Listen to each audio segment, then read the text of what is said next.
Hello, and welcome to Based on a True Story, the podcast that compares your favorite Hollywood movies with history. Last month, author Matt Bondurant released a brand new novel that's based on a true story called Oleander City. So, I thought today we would do something brand new on the podcast as we go back to an older episode of the show for a remastered version. This episode was originally recorded back in 2017 with Matt, who is also the author of The Wettest County in the World. That book was the basis of the 2012 movie Lawless. Lawless is about three brothers, Forrest, Howard, and Jack. The three brothers are bootleggers who run into the law while making illegal alcohol during Prohibition. Oh, and Jack is also Matt's grandfather. So he's not only telling a fascinating story, but also telling the story of his own family in his novel. Before we connect with Matt, though, let's set up our game. 2 truths and a lie. If you're new to the show, here's how it works. I'm about to say 3 things. 2 of them are true. That means one of them is an all-out lie. Are you ready? Okay, here they are. Number 1. No one knows who cut Forrest's throat.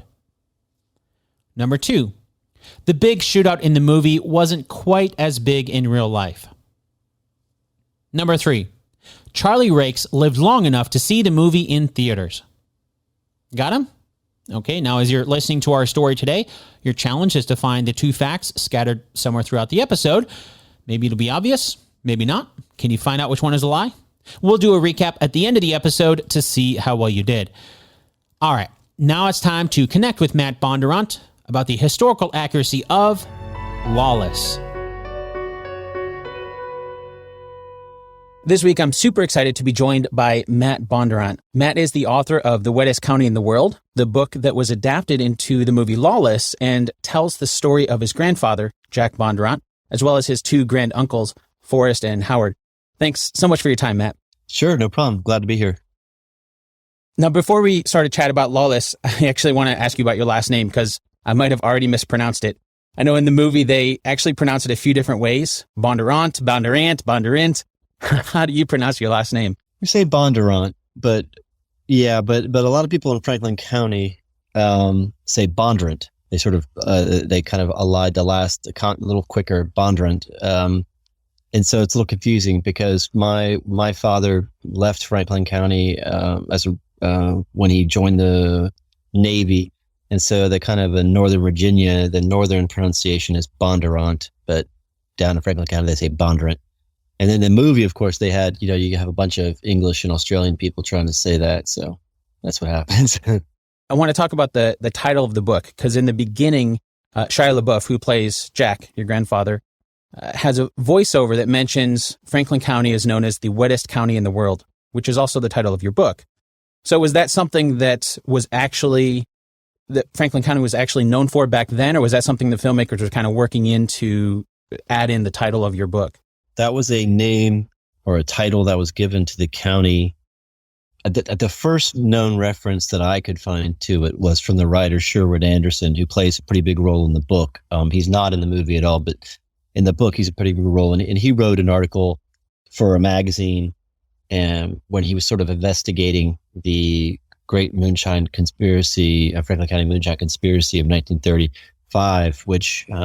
and he wrote, in the sentence he says, where they're producing more alcohol than any place else, the wettest county in the world is Franklin County, Virginia.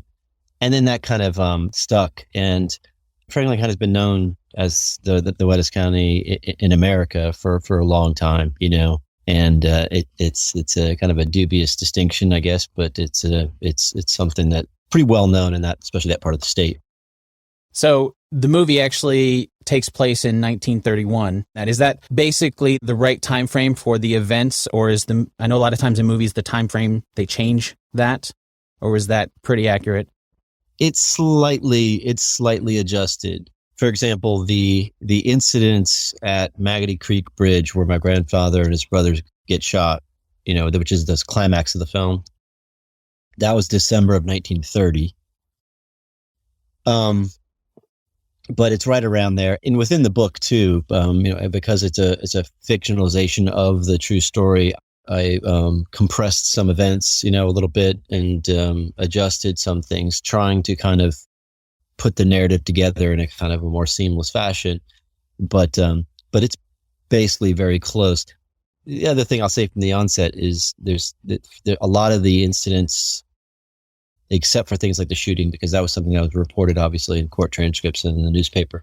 Everything else, relatively unrecorded, hard to find is in terms of specific dates or times and things like that. So there was, which is great for me as a novelist, there's a lot of flexibility, so I can work it in. But no, I think that the film does a pretty good job.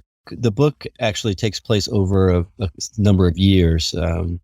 It goes all the way to 1935, and it even has some shots. Well, in the very beginning of the movie, they were the young boys. It's like 1917. That in the hog pen, that starts off like the book does. So it's like the brothers are young, and then it leaps forward to when they're older. And the book does that mostly. There's a few other moments that are kind of skipped. But yeah, basically the time period is right there. I like that you mentioned that a lot of it was undocumented, because that kind of leads right into my next question, which is about the characters. And I know there's a lot of characters that we know are real, like your ancestors, as well as Floyd Banner, and they mentioned Al Capone. But then you have some kind of secondary characters, like I know the guy that Jack or even Cricket, that Jack and Cricket take the Moonshine to, Gummy Walsh is kind of an associated Floyd Banner. Couldn't find anything about that. Doesn't necessarily mean that he doesn't exist. I just couldn't find any in the research I was doing before this. But what do you think about the characters? Were there a lot of them that were made up for the movie, or were there some of them that they were actual, we just didn't know about, that you uncovered in your research? Well, people like Gummy Walsh, for example, he is a kind of a made up or a composite character, maybe. That's a character that I created to kind of give somebody to work with Jack and things like that. And the Cricket Pate is again also a kind of a composite. There was a guy named Cricket back then, and he was very handy with machines. I don't know what his last name was, and his relationship with the Bondurants in general is kind of really unknown. It's not really sure how if him and Jack were best buddies or anything like that. That's something, again, I sort of added in. The Jessica Chastain character, for example, that is a character that Maggie's a real person. Ended up with my granduncle Forrest. They were together for years and actually secretly married at some point. And so she's a real person. And as you mentioned, like the Floyd Banner, who he's based on a sort of more local kingpin, let's say Moonshine kingpin that operated in West Virginia and Virginia with the last name of Floyd. So what the movie guys did is they kind of adjusted those slightly. They also they made Floyd Banner like more clearly like from Chicago, this kind of city thing. And the same goes for Charlie Rakes. Probably the biggest transformation that the movie made from my book. And because in the book, I tried to stay as close to the real person of Charlie Rakes as we know him. And Charlie Rakes was a Franklin County local. He was, sheriff, but he was known. They all knew each other, these guys, which is one of the reasons why I made it really curious for me, because the historical record is clear that, in December 1930 in that bridge, Charlie Rakes really wanted to kill all those brothers. And we're not really, and he said some things, some which are recorded in court transcripts, which are in the book and in the film. But it wasn't like he was from Chicago and didn't know them before. He knew them, it sounds like, almost all their life if he was local. Yeah. I mean, we don't know the extent of it, but it's most likely they have known each other because they're both from this, relatively small area. But like he threatened them, and he had lines like, "I thought you Bondurants are hard-boiled son of a bitches." Like that's in the court transcripts, and then that they put that into the film. And I early on in the discussions with John Hillcoat, Nick Cave, the director and screenwriter, that they wanted to accentuate the conflict between Charlie Rakes and the brothers, and by making him an outsider, a kind of a city person and that kind of thing, just kind of makes the distinction between them. And he's much more clear villain, because the real Charlie Rakes is not a real clear villain, and it's really, unusual. And I devote, a fair amount of time to him in the book, trying to kind of come to an understanding, a possible understanding, plausible understanding of why he might, come to have developed this great animosity to a degree that he wanted to basically shoot them all down, in almost basically in cold blood. Wow. What about the other characters as far as their personality? Do you think the movie did a pretty good job of kind of portraying the personalities of, not only the brothers, but also it sounds like they made some changes with Charlie, but the other characters as well? Yeah. They stuck pretty close to the book, other than Charlie Rakes. They stuck pretty close to the book. And the thing about the book, for example, the personality of somebody like Howard, the brother Howard, he has some surviving relatives, but nobody that could tell us what Howard was like in 1930, and say that goes for all the brothers. And so it was difficult to kind of formulate, I had to go off of some things that I knew about them that they had done. And a lot of the character formation was done from these court transcripts where, I heard, you get to hear Forrest, for example, say various things. He says to one of the sheriff's deputies in court transcripts, he says, somebody's going to die unless you let us across this bridge, stuff like that. So these kind of threats, So what I did is I took something like that, plus the fact that he was shot and survived, his throat cut, survived. He had a load of lumber dropped on him and he survived, all these things. And also because he was clearly the leader of the group, I took like those elements and created a personality from that, you know what I mean? And the same goes with Howard, Howard, for example, one of the sort of great telling details in the court transcripts that I found about Howard was that we know he showed up at that shooting late and they said he was apparently drunk. So here we have the older brother, the oldest brother of the family, and at this pivotal moment, he shows up late and he's drunk, so he's the guy that's drunk and shows up late, and that develops his character to some degree. And Jack, Jack was a little different because Jack was my grandfather and I knew him, but I didn't know him as an 18-year-old boy. So I kind of had to go off of what I could know, my dad and everything like that.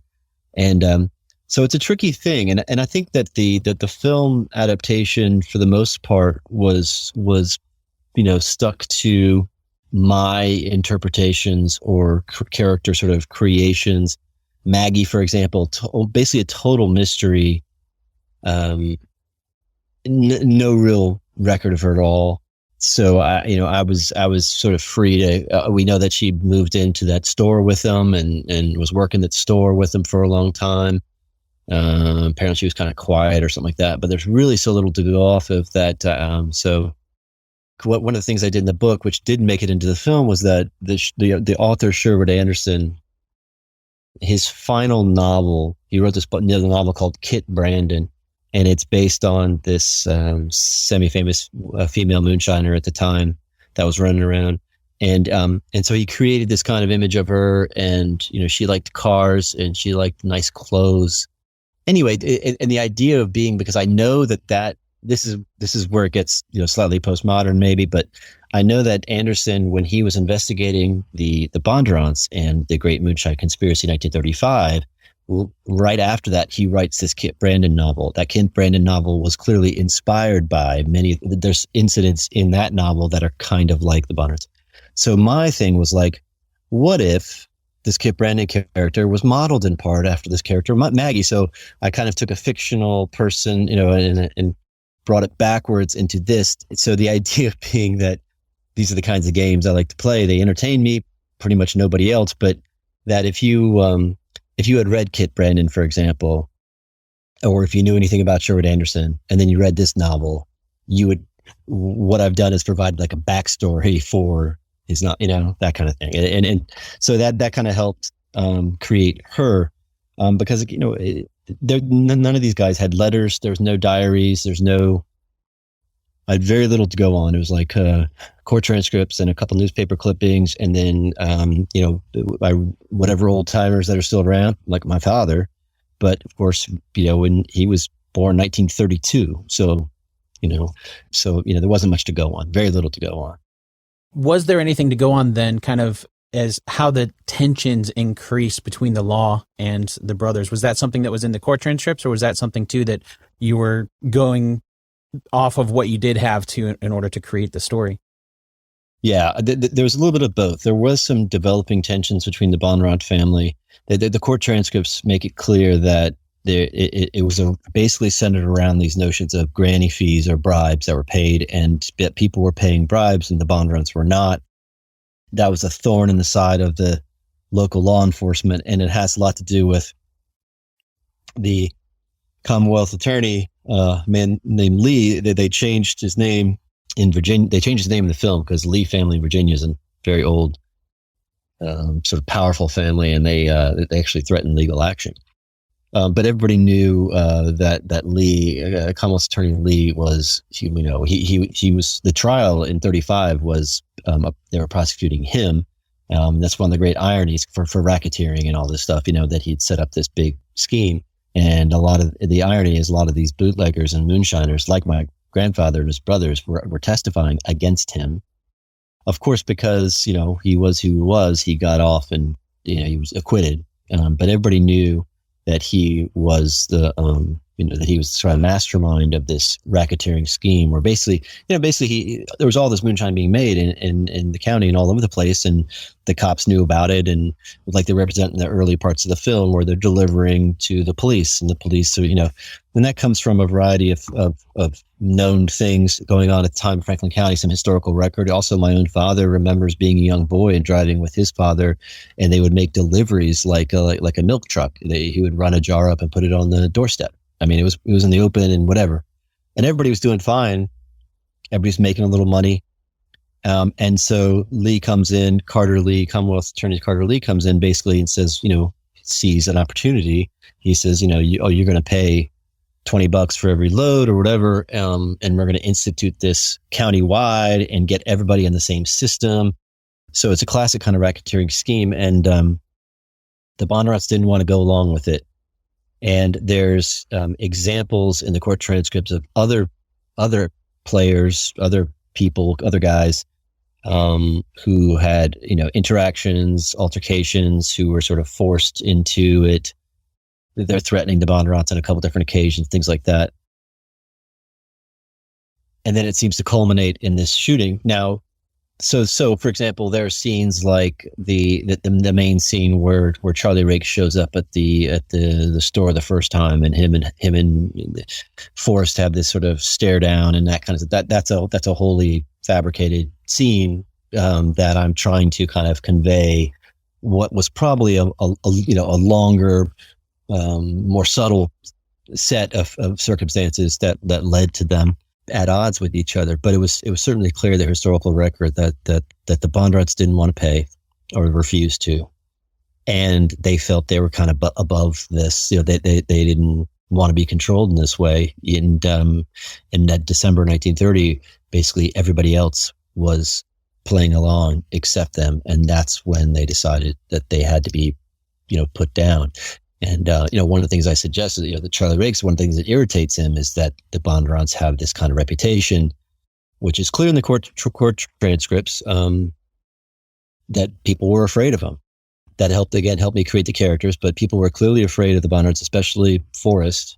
And so, it got me thinking, well, you're a sheriff's deputy, you're supposed to be the big man around the county, and you're the law here, and you've got this group of guys that feel they're above the law.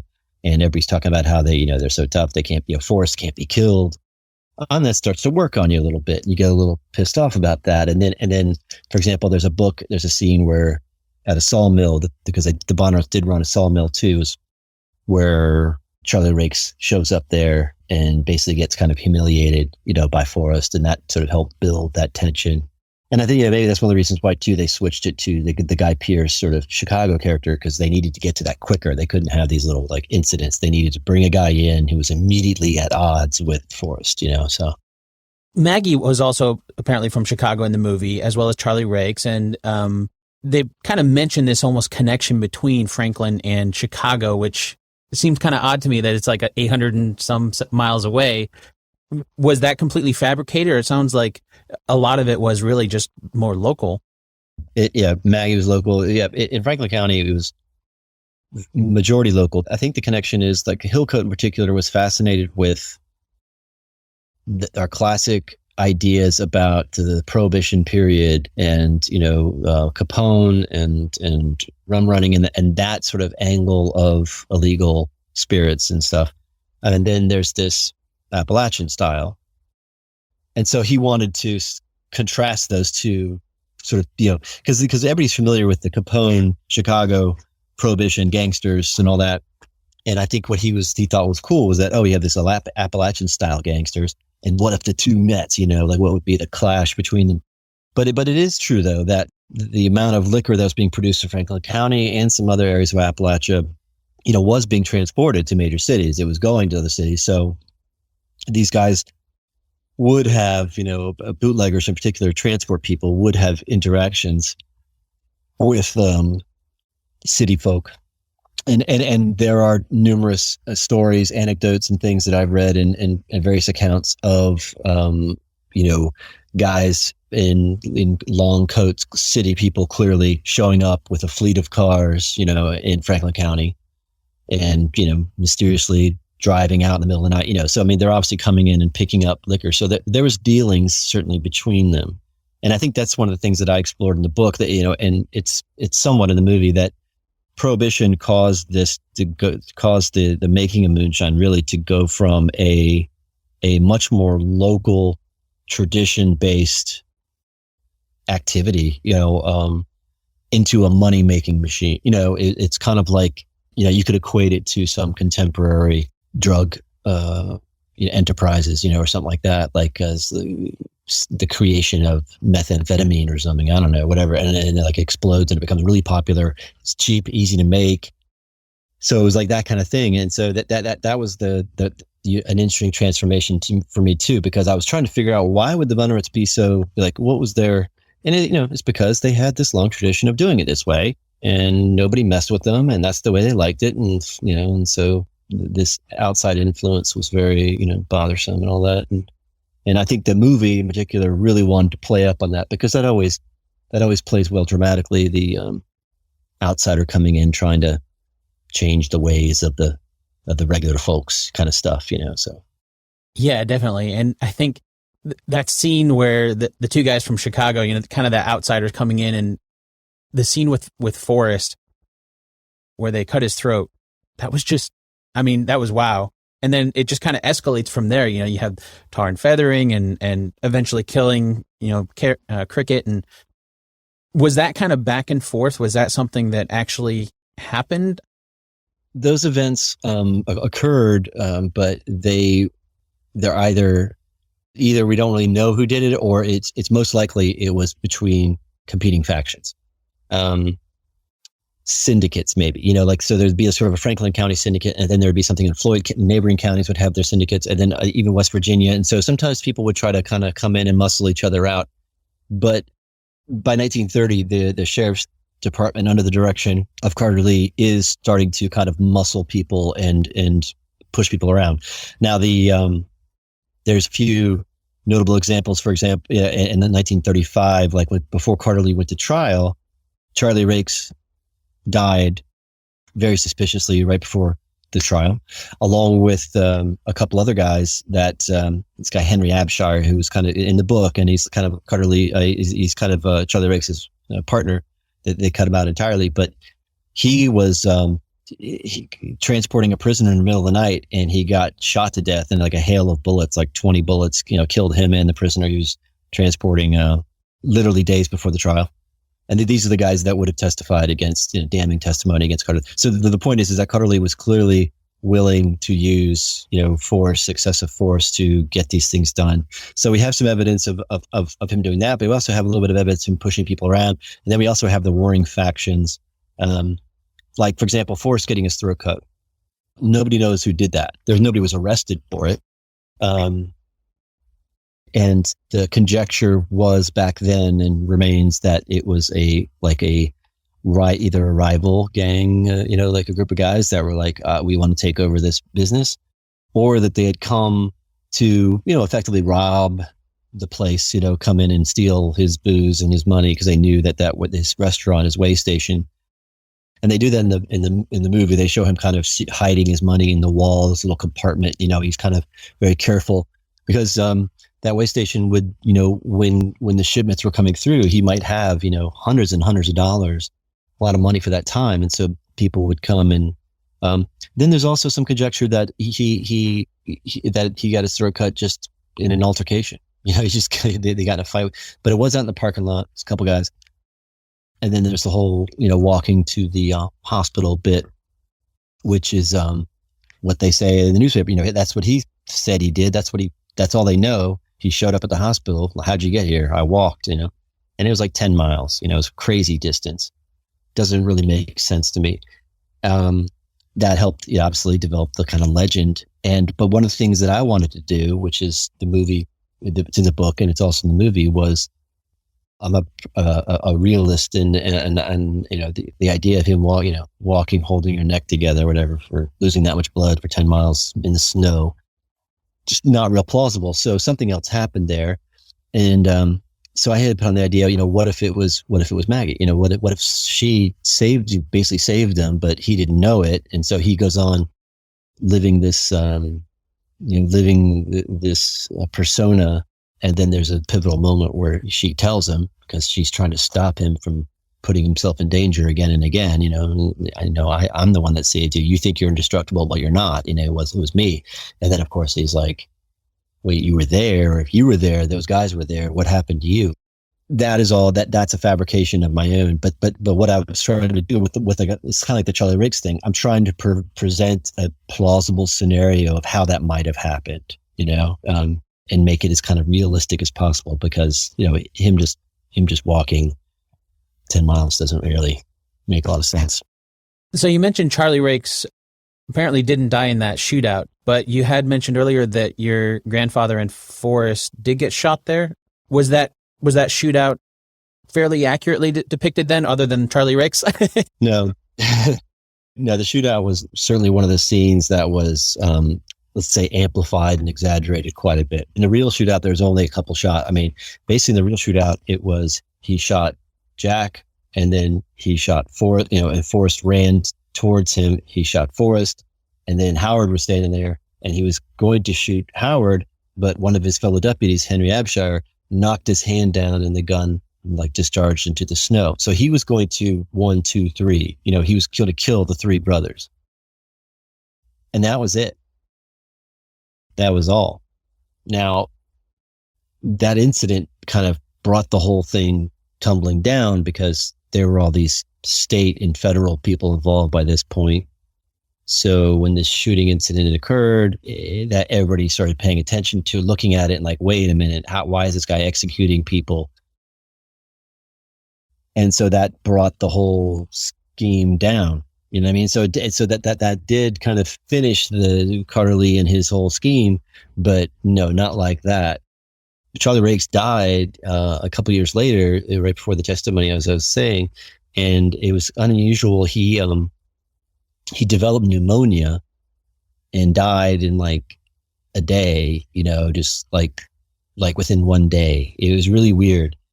And so in the book, I sort of suggest that maybe Howard and his brothers had something to do with that.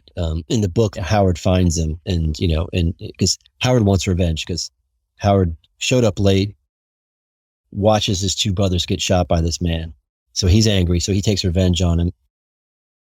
And in the book, I try to create again a plausible scenario and how Howard might have done something to him that caused him to get this drastic pneumonia that killed him the next day, whatever. But the film, you need a bigger shootout at the end. You need all that stuff.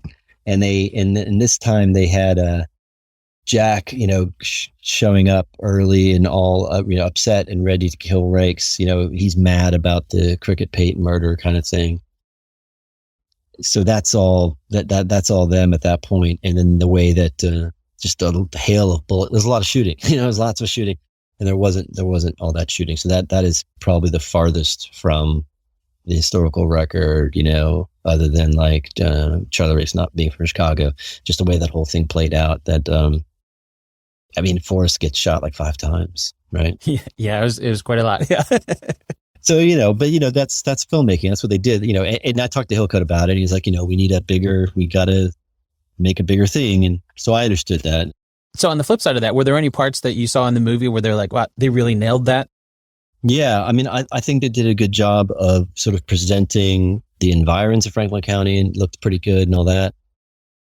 You saw bits about how the Great Depression was, people were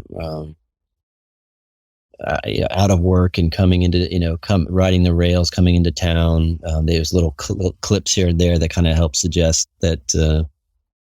I thought it was interesting the way they handled the racial disparity of Franklin County, which is unusual because there were black families there, not many. Farmers. My father's next door neighbors was a black family, the DeShazos, and the way that they played, because they're delivering the liquor to them, which is a scene that I have in the book, seems to be an appropriate characterization of the kinds of relationship they had. Because my father used to play with those kids, and they were quite friendly. However, the members of that family would never like come inside and eat at the dinner table with them. You know what I mean? It was like that kind of.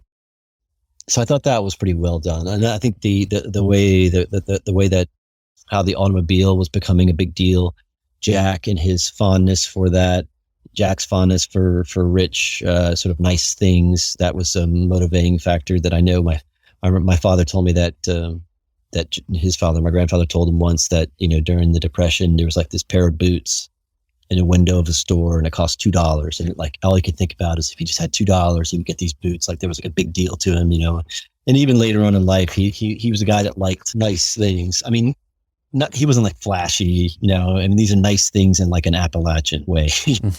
Like a nice pair of boots. Yeah, it's not a. So there were elements like that I thought they did a really good job with. The sort of filling station store that they put together, that was a big part of the set. I thought that was remarkably, I was able to go on set for that. I was visiting the set and hung around that building for a couple of days with my father, actually. And that was beautifully done. The historical detail of that place was really cool. And my dad was amazed. He was just wandering around in like those old cars. The cars were amazing. They had, so that was really beautifully done. The Old Order Baptist Church, that Bertha, Jack's love interest, which is out there. That's all true. My grandmother was raised at a Dunkard, they call him, Old Order Baptist, German Baptist. And, I researched about the kinds of ceremonies they had and what their service was like, for example, and the singing and the feet washing. That's all something they did.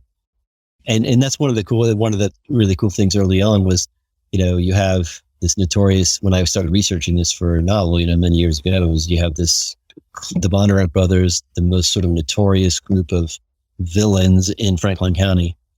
And then you have literally the preacher's daughter. And in 1930, they are dating, like they get married like the next year. My father's born in 32, my father, the oldest child. So, like all of this is happening in the midst of their courtship. And I was like, that's fascinating to me. How does that even happen? Like, how do you even get to, get together, get to know each other? And then, it's a classic kind of Romeo and Juliet thing. These families couldn't be more different. So that was, and I like the way that they worked with that, kept a lot of the scene, and then there's scenes there's several scenes that they played really straight from the book, which I was very happy about, but those weren't necessarily the most historically accurate. For example, like, one of my favorite scenes in the book is when Jessica Chastain confronts him with the idea of, that she drove him to the hospital that night, and that, and the suggestion is that those guys did something to her. And she has that line about, none of them ever did anything to me. It's kind of emotional moment. Like that's exactly verbatim from the book, which is great. I'm glad they did that. And that's one of my favorite scenes. So, it's a pretty good mix. Hillcoat early on said that they wanted to retain as much historical accuracy as possible. we're going to change some of these things. We're going to do some of these things in the interest of dramatic tension. But and in that way, I think his aims were very similar to mine. To keep the story true, if not in a historical sense, then in a plausibility sense, that these kinds of things did happen, at least to other people, could happen, or likely happened. But you have to imagine scenes, dialogue, and all that stuff, because there's no record of these things. And I think that Hilke did the same kind of thing. And in the end, overall, I'm really happy with it. I mean, even the Charlie Rakes sort of transformation to a Chicago gangster. I mean, I love what Guy Pearce did with it. That's a crazy character, and Guy Pearce is one of my favorite actors and all that. And so, but I understand why they did it. It makes sense, because trying to do a more local Charlie Rakes, a much more nuanced, slower build, all that stuff, it'd be hard to do that in a film, in a 2-hour film. Afterwards, at the end, after the shootout, everybody kind of ends up happy. I know you had mentioned Bertha with Jack and Forrest marrying Maggie, and Howard gets married.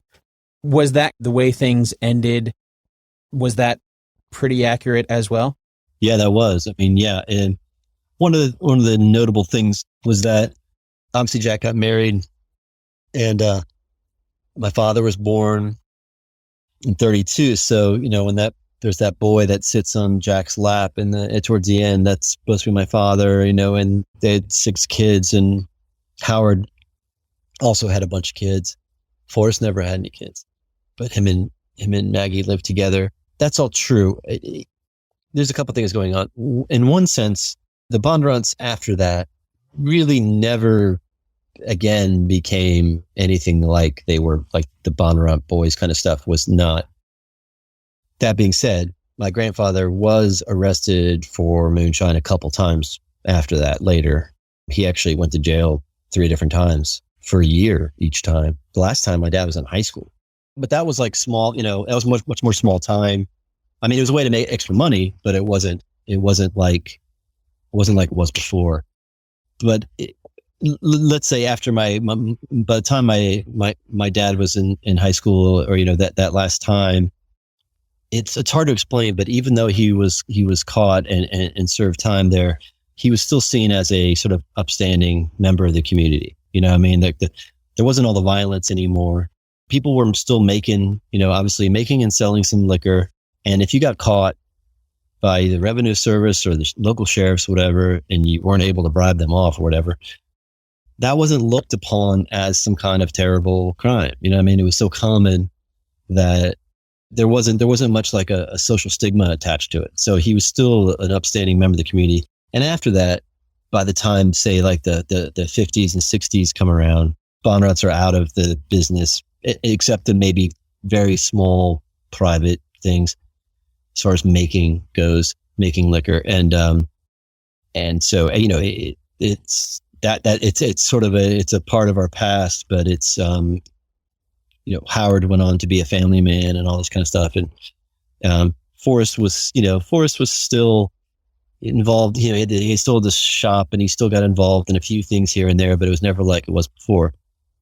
Now, also, there's a scene in the book that's a lot like the scene at the end, and one of the reasons why I did it that way, I sort of view that scene at the end as kind of a compression of like the next 20 years, where they kind of get themselves out of this crime business, and they become normal people, and this, all this kind of stuff. They start having kids, and you kind of compress it into one day to kind of demonstrate all those things. And part of it also was what was, well, and I fully admit, was that, it's my own family I'm talking about here. And my father, I wanted to show that the Bondurants ultimately became responsible citizens, and that didn't go on. So, I wanted to end the book, and I'm glad they did the movie too, on that kind of upbeat, that sort of high note.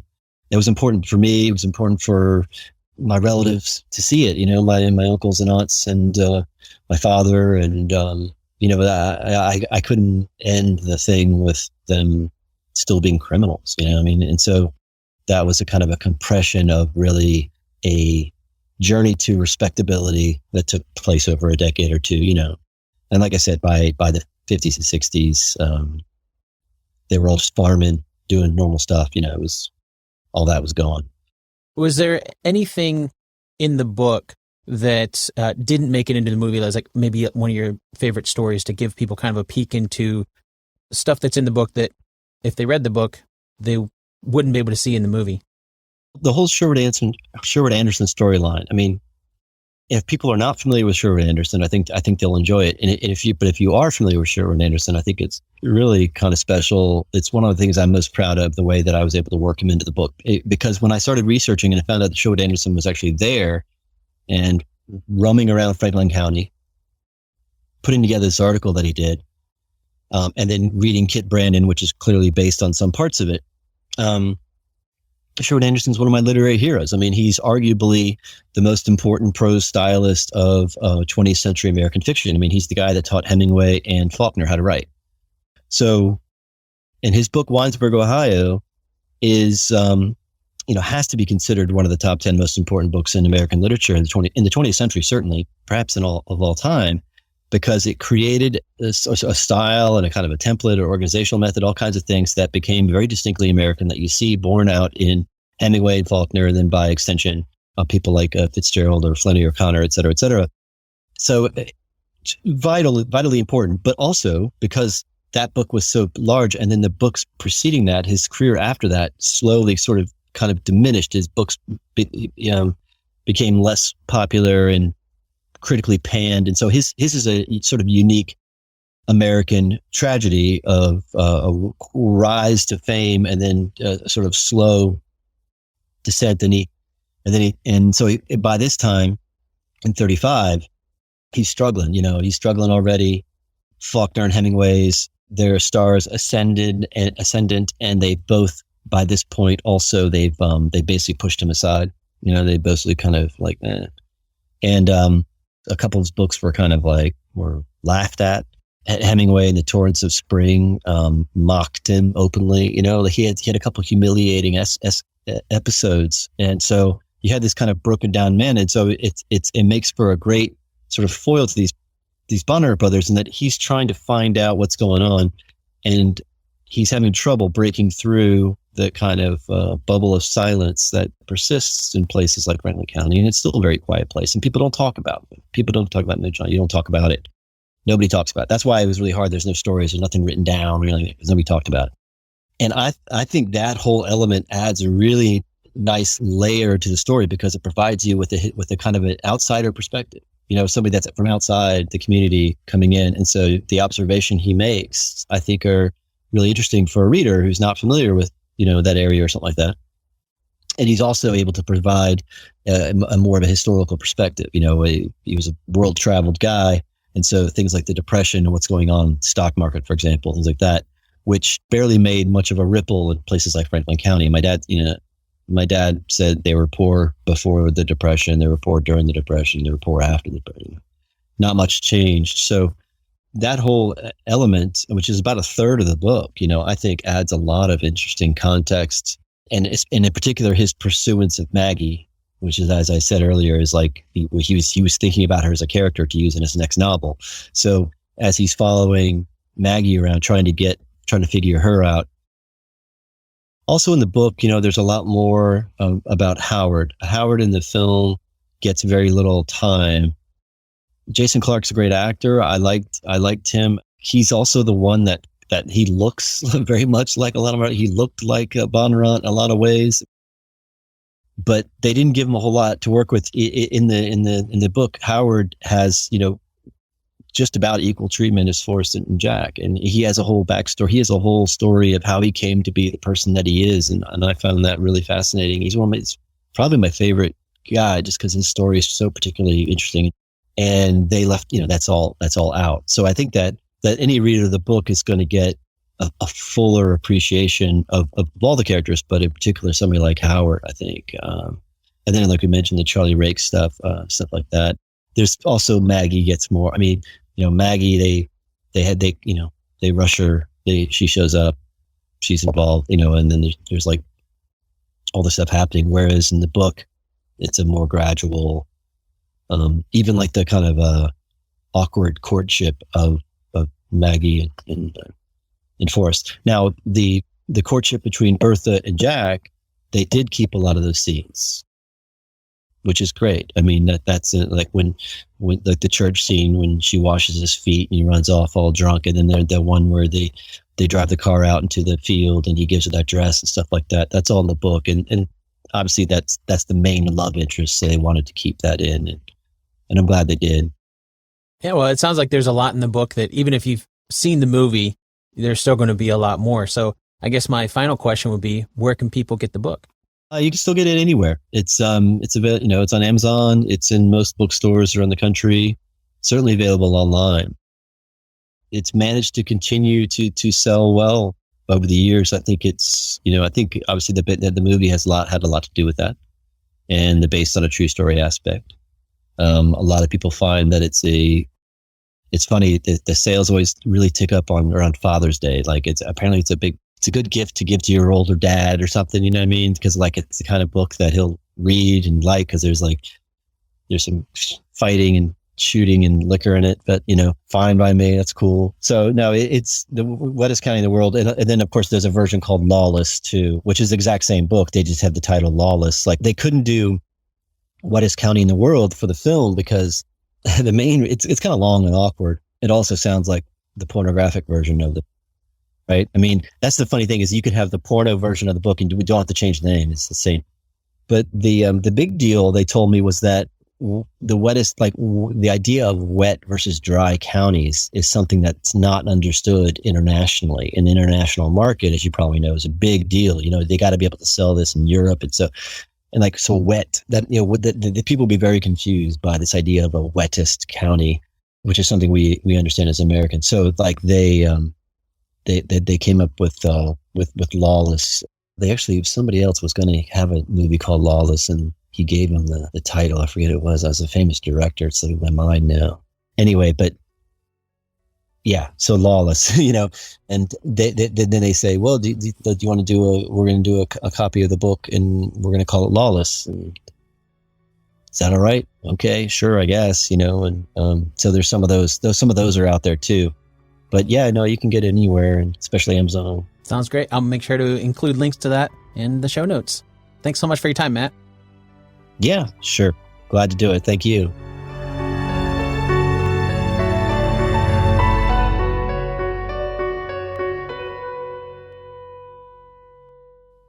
This episode of Based on a True Story was produced by me, Dan Lefebvre. If you want to hear more about the true story, I would highly recommend picking up a copy of Matt's novel that the movie is based on, called The Wettest County in the World. As always, you can find links to that book, as well as Matt's brand new book that was published just last month. That's June of 2022, in case you're listening to this in the future. That book is called Oleander City, and it's also a novel that's based on a true story. You can find the link to his books in the show notes for this episode, as well as on the show's home on the web, basedonatruestorypodcast.com. Okay, now it's time for the answer to our 2 truths and a lie game from the beginning of the episode. And as a refresher, here are the 2 truths and 1 lie. Number 1, no one knows who cut Forrest's throat. Number 2, the big shootout in the movie wasn't quite as big in real life. Number 3, Charlie Rakes lived long enough to see the movie in theaters. Did you find out which one is a lie? Let's start with number 1. No one knows who cut Forrest's throat. That is true. Matt explained that even though we don't know who cut his throat, what we do know is Forrest showed up at the hospital with his throat cut and claimed he walked there, some 10 miles from where it happened.